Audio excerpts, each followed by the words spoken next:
Welcome to the Religious Studies Podcast. Today, we're going to be taking a deep dive into the world of religious environmentalism. Specifically, we're focusing on the Alliance of Religions and Conservation, or ARC for short, and how they have intertwined faith and ecology. And just so you know, this podcast is AI-generated and fact-checked by Bastian Freiburg, so you can be sure you're getting accurate and insightful information. It's a fascinating area, especially I think for those interested in religious studies. We'll be exploring how ARC has helped shift the environmental conversation from purely scientific arguments to ones that incorporate ethical and spiritual perspectives. I'm really curious about that. I mean, when you think about environmentalism, you often think about science, data, charts, predictions about climate change. Right. But ARC seems to be saying there's more to the story. Absolutely. What's intriguing about IRC is that they recognize the limitations of relying solely on science to solve environmental problems. They argue that you need to engage people's hearts and minds, not just their intellect. So it's not just about convincing people with facts and figures, it's about tapping into deeper values and motivations. Exactly. And that's where religion comes in. ARC believes that religion can be a powerful force for environmental stewardship. They point out that many religious traditions have long-standing respect for nature embedded in their teachings and practices. It's almost like ARC is reclaiming religion's role in environmentalism. Because if we go back a bit, there was that famous article in 1967 by Lynn White Jr. that blamed the Judeo-Christian tradition for our environmental problems.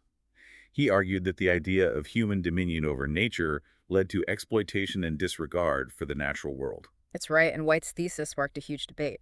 It's controversial, of course, but it forced people to confront the role of religion in shaping our relationship with the environment. And ARC seems to be taking a different approach, highlighting the positive contributions religion can make. Precisely.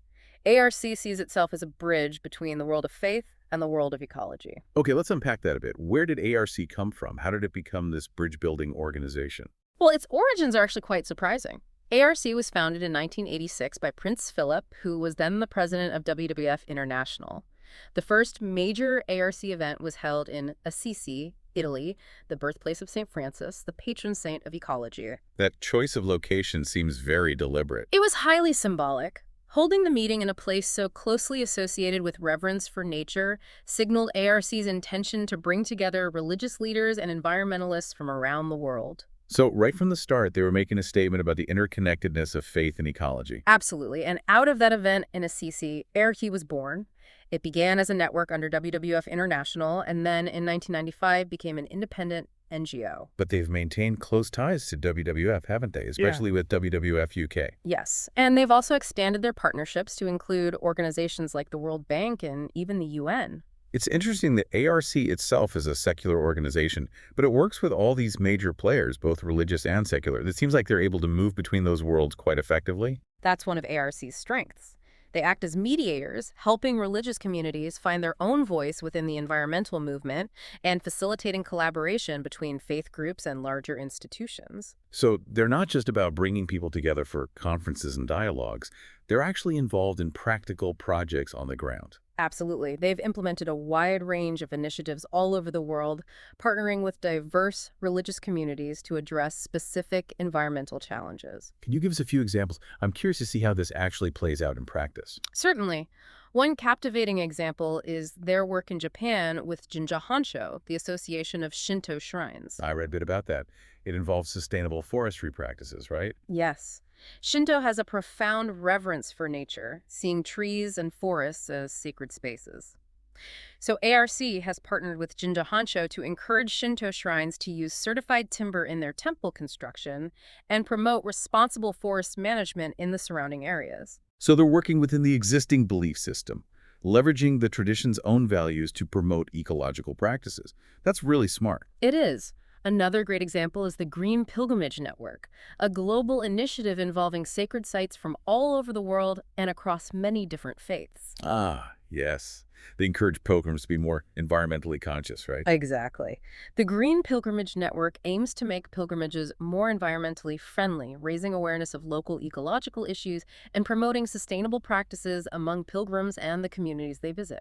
And it's not just limited to one religion. I remember reading about how it includes sites like Amritsar in India for Sikhs, Assisi itself for Catholics, and even Mount Hai in Japan for Buddhists. It's such a creative way to engage people in environmentalism through practices that are already meaningful to them. It speaks to ARC's ability to connect seemingly disparate worlds and find common ground between different traditions. They don't have a one-size-fits-all approach. They tailor their programs to the specific beliefs and practices of each community. And they even develop specific resources, like the Taoist Ecological Temple Handbook. It's fascinating how they manage to engage with such a diversity of religious traditions. That handbook is a great example of their commitment to providing practical guidance. It was developed in collaboration with Taoist organizations in China and distributed to monks and nuns during workshops, helping them implement sustainable practices in their temples. It seems like ARC is very much grounded in the real world, working on concrete solutions. But I also read that they're not afraid to engage with bigger, more philosophical questions about the relationship between humanity and the environment. You're right. ARC doesn't shy away from complex issues. In fact, one of their most intriguing ideas is the link they make between biodiversity and religious pluralism. Now, that's something I'm really curious to hear more about. It's a fascinating concept that challenges us to think about the interconnectedness of all life in a new way. Well, let's dive into that after a quick break. So, this idea of biodiversity and religious pluralism, it's really at the heart of ARC's philosophy. They argue that just as a healthy ecosystem needs a diversity of species, a thriving human society needs a diversity of cultures, beliefs, and values. It's like saying that our differences, rather than being something to fear or overcome, are actually a source of strength and resilience. Exactly. ARC believes that embracing religious pluralism is not just a matter of tolerance, it's about recognizing the inherent value of those differences. They argue that each religious tradition offers unique perspectives and insights that can help us navigate the complex challenges facing our planet. So instead of trying to find a one-size-fits-all solution to environmental problems, we should be drawing on the wisdom and experience of diverse faith communities. Precisely. ARC views religious pluralism as a kind of intellectual and spiritual ecosystem. Just as a diverse ecosystem is more resilient to threats, a society that values and embraces a plurality of viewpoints is better equipped to adapt and respond to change. That makes a lot of sense. But how does this translate into practical action? What does it look like to actually embrace religious pluralism in the context of environmentalism? Well, one way is through interfaith dialogue and collaboration. ARC facilitates spaces where people from different faith backgrounds can come together, share their perspectives, and learn from each other. So it's about building relationships and fostering understanding across religious divides. Absolutely. And it's not just about talking. ARC also encourages collaborative action, working with diverse faith groups to implement environmental projects that are grounded in their shared values. I imagine that could be quite challenging. Religious traditions often have different interpretations of Scripture, different ethical frameworks, even different cosmologies. How do you find common ground amidst all that diversity? It's certainly not easy, but ARC's approach is to focus on shared values and goals. They emphasize the common ground that exists between many religious traditions when it comes to care for the environment. So even if there are theological differences, there's still a shared recognition of the importance of protecting the planet. Exactly. And often those theological differences can actually enrich the conversation, leading to more creative and holistic solutions. Can you give us an example of how ARC has actually facilitated this kind of interfaith collaboration? One striking example is their work on the issue of climate change. They've brought together religious leaders from various traditions to issue joint statements calling for action on climate change. They've also organized interfaith conferences and workshops to educate religious communities about the science of climate change and to explore the ethical and spiritual dimensions of the issue. So they're not just working on the grassroots level with local communities. They're also engaging with religious institutions and leaders to influence policy and public opinion. That's right. They recognize that addressing climate change requires action at all levels, from individual behavior to government policy. And they believe that religion has a vital role to play in mobilizing people and inspiring change. This idea of religious pluralism as a resource for environmentalism is really fascinating. But I'm also curious about ARC's relationship with science. We talked earlier about how they emphasize the importance of engaging people's hearts and minds, not just their intellect. Does that mean they're anti-science? Not at all. ARC relies heavily on scientific data to inform their work. They understand that science provides crucial insights into the nature of environmental problems, but they also recognize the limitations of a purely scientific approach. So it's not about rejecting science, it's about recognizing that science alone can't solve the problem. Exactly. They argue that science can tell us what's happening to the environment, but it can't tell us what we should do about it. Those are ethical and spiritual questions, and that's where religion comes in. It's about values, isn't it? Science can give us the facts, Yeah. but we need values to guide our actions to motivate us to make changes. Precisely. And ARC believes that religion can be a powerful source of those values. They point to the fact that many religious traditions have long-standing ethical teachings about care for creation, about living in harmony with nature, about recognizing the interconnectedness of all life. It's like they're saying that we need to tap into those ancient sources of wisdom to navigate the challenges of the 21st century. That's a great way to put it. They believe that religion can help us reconnect with a sense of wonder and reverence for the natural world, which is something that often gets lost in our modern technological society. This brings us back to our listeners' interest in religious studies. How does ARC's work challenge or expand our understanding of religion? ARC's approach pushes us to think beyond traditional boundaries of religious studies. They're not just studying religious texts and rituals, they're exploring how religion interacts with real-world issues like climate change, biodiversity loss, and pollution. So it's not just about understanding religion in its own right. It's about understanding how religion can be a force for positive change in the world. Exactly. ARC's work suggests that religion is not just a private matter of personal belief. It has public implications, and it can play a vital role in addressing the most pressing challenges facing humanity. It's a reminder that religion is not a static thing. Yeah. It's constantly evolving and adapting to new contexts. Absolutely. And ARC is at the forefront of that evolution, helping religious traditions find new ways to express their values and engage with the world. All of this is fascinating, but I'm curious to see how ARC translates these ideas into concrete action. We talked about the Green Pilgrimage Network earlier, but I understand they have other initiatives as well. They do, and one of the most visually striking examples of their work is the Walking Together ceremony they held in Assisi in 2011 to celebrate their 25th anniversary. I read a bit about that. It sounded like an incredible event. Can you tell us more about it? It was a powerful demonstration of ARC's commitment to religious pluralism and their belief in the power of ritual to foster unity and inspire action. It began with a procession of religious leaders from the Basilica of St. Francis to the Monte Frumentario Palazzo. Imagine Buddhist monks, Shinto priests, Christian bishops, Muslim imams, all walking together in their ceremonial garb, carrying banners representing their different faiths alongside symbols of nature. Wow, I can just picture that. What a powerful image of interfaith harmony and shared purpose. It was truly remarkable, and that symbolism was woven throughout the entire ceremony. They incorporated rituals from various traditions, all centered around themes of respect for nature and the divine. They even included natural sounds like birdsong and whale calls, emphasizing the interconnectedness of all life. It sounds like a multi-sensory experience, something that would really stay with you. It was. And then there was the candle lighting ceremony, which was particularly moving. The hall was darkened, and Princess Michael of Kent lit 5 candles, representing the 5 major world religions represented at the original Assisi meeting in 1986. Those 5 candles were then used to light the candles of each delegate, and soon the entire hall was aglow with hundreds of flickering flames. It's a beautiful metaphor for how individual lights, when brought together, can create a collective illumination. Exactly. In his speech during the ceremony, Martin Palmer, ARC's Secretary General, spoke about how fear and anxiety can be disempowering and how faiths have long recognized the need to find light in the darkness. So the candle lighting ceremony wasn't just visually stunning, it was a ritual act that symbolized hope and the possibility of overcoming challenges together. It sounds like ARC understands the power of symbolism and storytelling to convey their message and inspire action. They do. They believe that we need to engage not just our minds, but also our hearts and spirits to address the environmental crisis. And that's what the Walking Together ceremony so beautifully embodied. Well, this has been a truly fascinating deep dive into the work of ARC.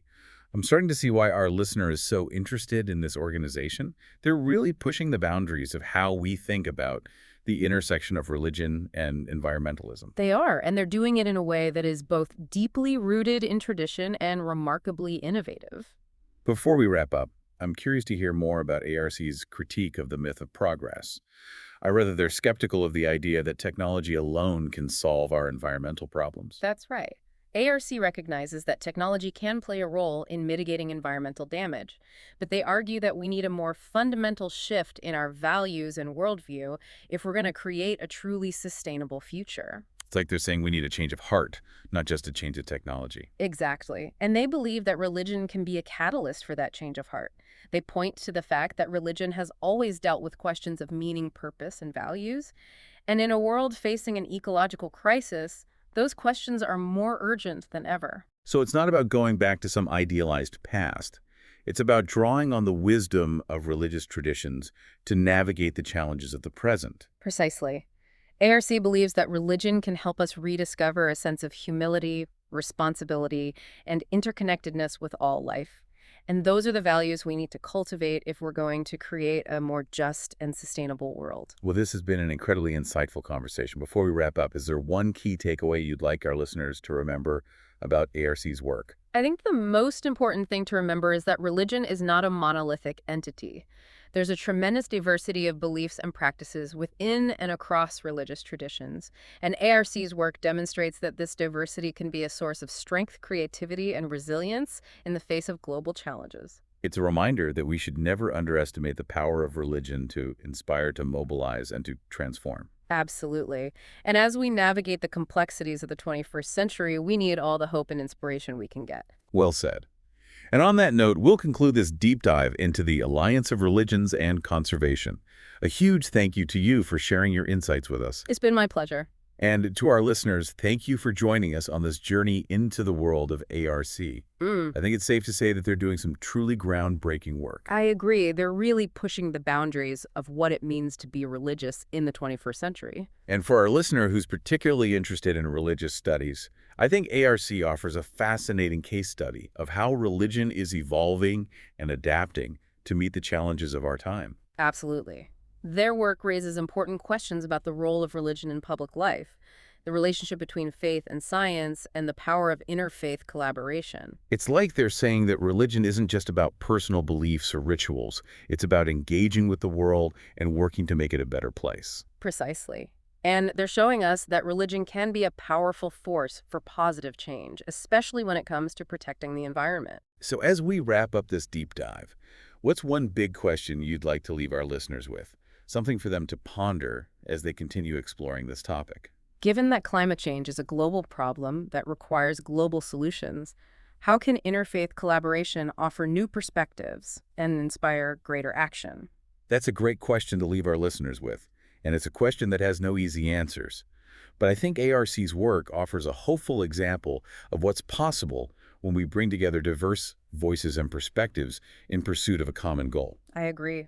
ARC is showing us that religion can be a powerful force for positive change in the world, and that by working together, we can create a more sustainable and just future for all. Well said. And with that, we'll bring this episode of the Religious Studies Podcast to a close. Thank you again for your insights. My pleasure. And to our listeners, thank you for joining us. Remember, all the information discussed has been verified by Bastian Freiburg, ensuring accuracy and credibility. We encourage you to continue exploring the fascinating world of religious environmentalism and to consider how your own beliefs and values can inform your actions in the face of these global challenges. Until next time. Well, this has been an incredibly insightful conversation. Before we wrap up, is there one key takeaway you'd like our listeners to remember about ARC's work? I think the most important thing to remember is that religion is not a monolithic entity. There's a tremendous diversity of beliefs and practices within and across religious traditions. And ARC's work demonstrates that this diversity can be a source of strength, creativity, and resilience in the face of global challenges. It's a reminder that we should never underestimate the power of religion to inspire, to mobilize, and to transform. Absolutely. And as we navigate the complexities of the 21st century, we need all the hope and inspiration we can get. Well said. And on that note, we'll conclude this deep dive into the Alliance of Religions and Conservation. A huge thank you to you for sharing your insights with us. It's been my pleasure. And to our listeners, thank you for joining us on this journey into the world of ARC. I think it's safe to say that they're doing some truly groundbreaking work. I agree. They're really pushing the boundaries of what it means to be religious in the 21st century. And for our listener who's particularly interested in religious studies, I think ARC offers a fascinating case study of how religion is evolving and adapting to meet the challenges of our time. Absolutely. Their work raises important questions about the role of religion in public life, the relationship between faith and science, and the power of interfaith collaboration. It's like they're saying that religion isn't just about personal beliefs or rituals. It's about engaging with the world and working to make it a better place. Precisely. And they're showing us that religion can be a powerful force for positive change, especially when it comes to protecting the environment. So as we wrap up this deep dive, there's one big question you'd like to leave our listeners with, something for them to ponder as they continue exploring this topic. Given that climate change is a global problem that requires global solutions, how can interfaith collaboration offer new perspectives and inspire greater action? That's a great question to leave our listeners with. And it's a question that has no easy answers. But I think ARC's work offers a hopeful example of what's possible when we bring together diverse voices and perspectives in pursuit of a common goal. I agree. ARC is showing us that religion can be a powerful force for positive change in the world, and that by working together, we can create a more sustainable and just future for all. Well said. And with that, we'll bring this episode of the Religious Studies Podcast to a close. Thank you again for your insights. My pleasure. And to our listeners, thank you for joining us. Remember, all the information discussed has been verified by Bastian Freiburg, ensuring accuracy and credibility. We encourage you to continue exploring the fascinating world of religious environmentalism and to consider how your own beliefs and values can inform your actions in the face of these global challenges. Until next time.